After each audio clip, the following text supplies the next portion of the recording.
Hi, this is Indranil and the channel is The Spotlight Beyond Profession. Today we are going to discuss and talk about how much and why it is important to lose some time in life. हारना क्यों ज़रूरी है? हम हार को हमेशा बहुत negative तरीके से लेते हैं, बट हार को अगर हम सही मायने में देखना चाहते हैं हमारी पर्सनल लाइफ के लिए या प्रोफेशनल लाइफ के लिए, कोई भी हार आपकी ज़िंदगी को जो सीख या जो एक्सपीरियंस देता है, कोई भी जीत वो एक्सपीरियंस उस लेवल की एक्सपीरियंस कभी नहीं दे सकता है। हारना ज़रूरी है कभी कभी। मेरा मतलब ये नहीं है कि आप हमेशा हारते रहे, बट हार और जीत का एक कॉम्बिनेशन होना चाहिए, हार और जीत का एक रेशियो भी होना चाहिए। हमेशा जीतना भी अच्छी बात नहीं है और हमेशा हारना भी अच्छी बात नहीं है। अगर आप हारते हैं तो जीतने की सारे तरीके आपको आ जाते हैं, लेकिन जो हमेशा जीतते हैं वो हार बर्दाश्त नहीं कर पाते। हारना इसलिए ज़रूरी है क्योंकि आप कभी भी पर्सनल या प्रोफेशनल फ्रंट में जब हम हारते हैं सो कॉल्ड, हम बहुत सारे चीज़ों को एक्सपीरियंस करते हैं। हम हमारी खुद की कैपेबिलिटी को जज करते हैं, हम हमारे आजू बाजू वाले लोगों को जान पाते हैं, लोगों के इंटेंशन के बारे में हमें को पता चलता है। हमको ये लगता है कि हमारी कैपेसिटी इंप्रूव करने के लिए हमें क्या करना चाहिए और हमारे वजह क्या है हारने की, या हम जिनसे हारे हैं उनमें ऐसी क्या अच्छी चीज़ थी जिसकी वजह से हम हारे। This is not like pointing out something कि इस गलती की वजह से हो गया है या उन्होंने गलत डिसीजन ले लिया था इसलिए हार गए, ऐसा नहीं। सबसे पहले तो हमें इंट्रोस्पेक्ट करना चाहिए कि हम में क्या प्रॉब्लम था कि हम पीछे रह गए। हार को इसलिए हमेशा इस तरीके से देखना चाहिए कि आप थोड़े से पीछे रह गए, आप हार नहीं गए, एकदम ख़त्म नहीं हो गए आपके। और जो थोड़े से पीछे रहते हैं या ऐसे सोचते हैं उनको हमेशा आगे जाने के रास्ता नज़र आ जाता है। लेकिन जब भी हम जीतने के बारे में बात करते हैं या जीते हुए लोगों को देखते हैं, उनका जो उस पल का एक्सपीरियंस है, ये एक्सपीरियंस उनसे सीखने लायक होता है कि जीतने के एक्सपीरियंस क्या होता है। लेकिन हारने वाले को जो तजुर्बा होता है वो बहुत इंपॉर्टेंट है। हारने वाले जब आपको कोई एडवाइस देते हैं, वो राइट एडवाइस देते हैं आपसे, तो तभी आपको वो एडवाइस मिल सकते हैं या आप किसी को दे पाते हैं जब आप उस हार को एक्सपीरियंस किए हैं।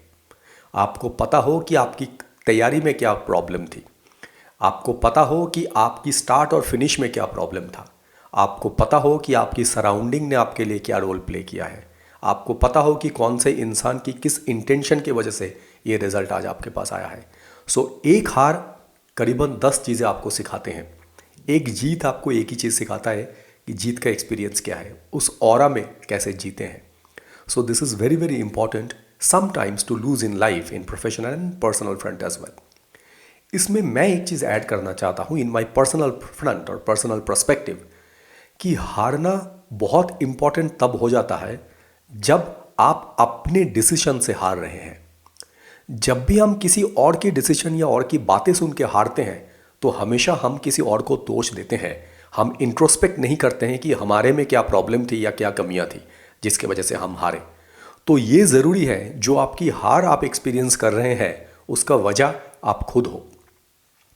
अगर आप कुछ सोचा है, आपने कुछ चीज़ें इंप्लीमेंट करने की कोशिश किया है या आपने कोई काम किया है अपनी सोच से, अपनी समझ से, और आपने अगर हार का सामना किया है तो हमेशा ये हार आपको आगे बढ़ने के लिए प्रोत्साहित करता है। यह आपको वो जज्बा देता है कि अगली बार तो इससे बेटर करके बताऊंगा। लेकिन हम किसी और के कहने सुनने के बाद अगर कोई डिसीजन लेते हैं और हारते हैं तो हमारी सारी हार उनको निछावर हो जाते हैं। हम सारे हार की श्रेय उनको देते हैं और ज़िंदगी भर उनको कोसते रहते हैं कि तेरी वजह से या आपकी वजह से या तुम्हारी वजह से ऐसा हुआ था। ये नहीं है, इसको हार नहीं बोलते हैं, इसको बेवकूफ़ी बोलते हैं। आप समझदारी होने के बावजूद भी अगर आप किसी और के कहने पे अगर कुएं में कूद रहे हैं तो आपकी बेवकूफ़ी है, उनकी नहीं।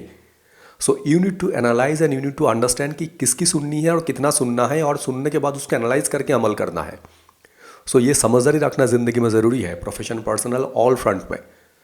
हारना बुरी बात नहीं है, हारना खराब नहीं है, लेकिन हार को सही मायने में देखना, उसकी असेसमेंट करना, ये आपको ज़िंदगी में हमेशा बेहतर इंसान बनाते हैं, हमेशा आपको एक विनर के तौर पे देखते हैं।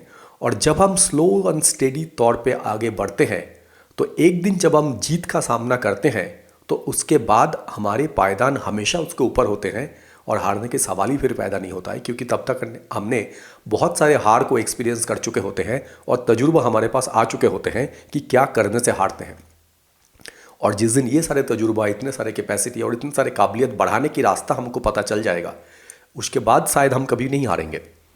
And that is the real way to win a game, win a race और win for our personal front. ये आप किसी भी तरीके से देखें। अगर आप स्कूल में देखेंगे, स्कूल में आप पहले 10th में आते हैं, फिर 9th में आए, फिर 8th आए, फिर जब आप फर्स्ट आते हैं तब आपको पता हो कि जब आप सेकंड नंबर पे आए थे या थर्ड नंबर पे आए थे तब अपने गलतियां किए थे। In the same manner in your profession also you grow in such a manner that nobody can defeat one day.